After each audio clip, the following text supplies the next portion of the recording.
Welcome back to Master Speak English, where we bring you beautiful stories to help you learn real, everyday English. Today's story is called One Cup of Coffee. It's about two strangers, a quiet coffee shop, and how one small moment can change everything. Let's begin. Every morning, just as the sun begins to warm the sleepy streets of Mapletown, a woman named Emma walks into the Bluebird Cafe. She always arrives at the same time. 7:58 in the morning. Not too early. Not too late.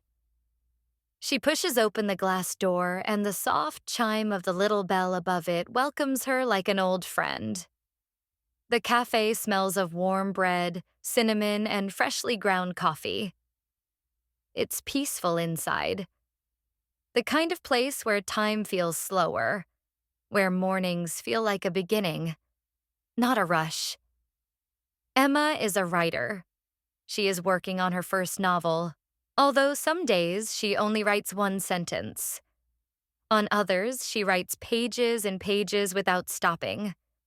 But no matter what kind of morning it is, she always orders the same thing: a cappuccino with oat milk, light foam, no sugar. The barista, Max, knows her by name. "Morning, Emma," he says with a smile as he prepares her drink. She nods, brushing a lock of hair behind her ear. "Morning, Max. Is it peaceful today?" "Just the way you like it," he replies. She takes her cup carefully, like it's a little piece of art, and walks to her usual table, the one by the window where the sunlight lands softly on the wooden surface. She sits down, opens her notebook, and begins her quiet work. She is writing. She is thinking. She is sipping her coffee slowly. At exactly 8:03, the door opens again. A man enters. His name is David. He's tall, calm, and always carries a brown messenger bag. He wears the same navy blue jacket every day. His hair is slightly messy in a charming kind of way. He nods at Max, who is already reaching for the black coffee pot. "No sugar? No cream?" Max asks. David smiles. "You know me." David is a graphic designer. He works on his laptop while sipping his coffee. Simple, strong, no nonsense. He always sits 2 tables behind Emma. And just like her, he never changes his spot. They have never spoken. They see each other every day.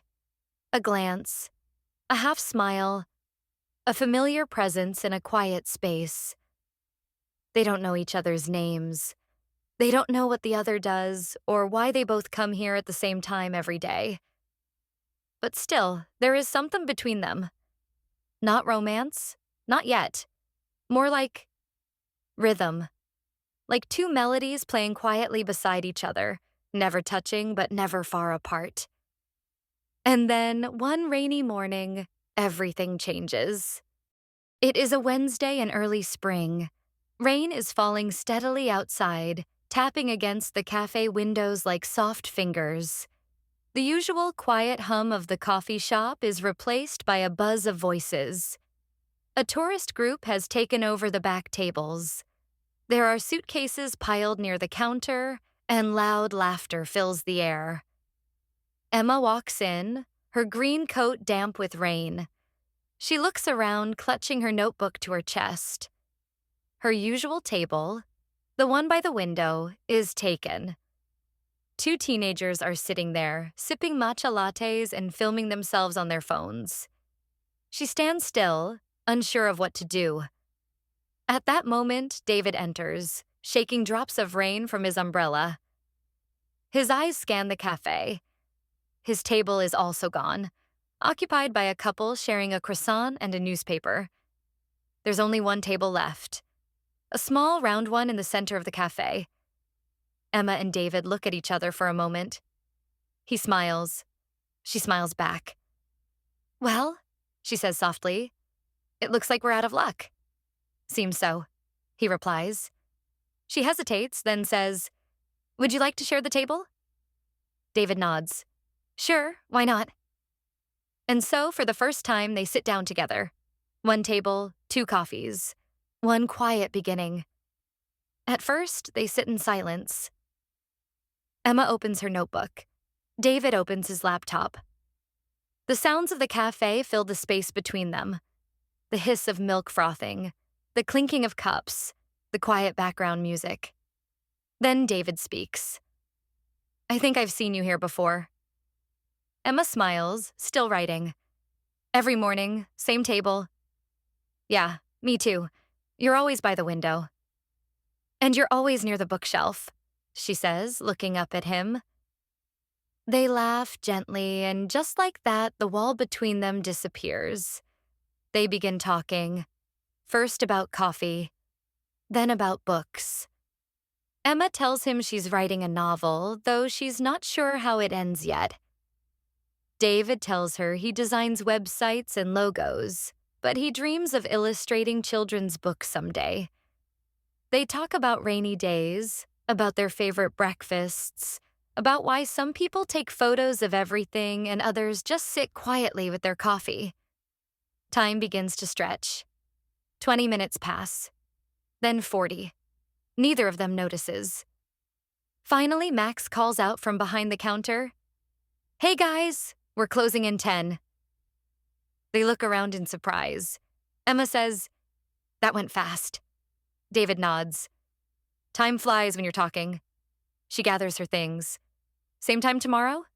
She asks. He smiles. Same table? Same everything, she says. From that day on, the routine changes. They sit together every morning. Sometimes they talk. Sometimes they don't. Sometimes Emma reads him lines from her novel. Sometimes David sketches characters based on her stories. He brings her cinnamon muffins. She brings him sticky notes with tiny handwritten quotes. They begin to learn the small things about each other. That she always hums when she's thinking. That he taps his fingers when he's trying not to talk too much. That she drinks slowly and always saves the last sip. That he always finishes his coffee in exactly 9 minutes. Weeks pass. Spring turns to summer. The cafe grows brighter. The sunlight stays longer. People come and go. But Emma and David remain, side by side, one table, 2 cups of coffee. One morning, Emma arrives a little later than usual. Her eyes are tired. Her notebook is closed. David looks up. Everything okay? She sighs. Writer's block. Nothing's coming today. He nods. Want to just sit? No writing. No talking. Just coffee? She smiles. That sounds perfect. And they sit in silence. The kind of silence that feels safe, like a soft blanket. After a while, she says, Thanks. He says, For what? For showing up. David doesn't say anything. He just offers her the last bite of his muffin. She takes it. Another morning, David arrives first. Emma walks in, holding 2 coffee cups. She places one in front of him. What's this? He asks. I bought your coffee today. He grins. Dangerous. I might expect this every day. She laughs. Look at the cup. David turns it. Written in black pen are the words, Thank you for being my favorite part of the morning. He looks at her. Really looks at her. Are you asking me out? He asks softly. Emma tilts her head. Only if you're saying yes. He nods. I've been waiting for you to ask. And just like that, 1 cup of coffee changes everything. It begins with silence. It grows with small talk. It blooms into something beautiful. And at the corner of a small cafe on Maple Street, where the sun touches the window just right, 2 hearts begin their own story. Not with fireworks, not with grand gestures, but with 1 look, 1 smile, and 1 simple, perfect cup of coffee. Sometimes life changes in the smallest ways. A missed table, a shared cup of coffee, a smile, a simple, hello. That's the magic of ordinary life. That's the power of small talk. So next time you're in a coffee shop, don't be afraid to say hello. You never know what might happen. Did you enjoy this story? Practice it again by repeating each line out loud. Try using the small talk phrases with someone today. And don't forget to subscribe to Master Speak English for more beautiful stories that help you learn real English. See you next time.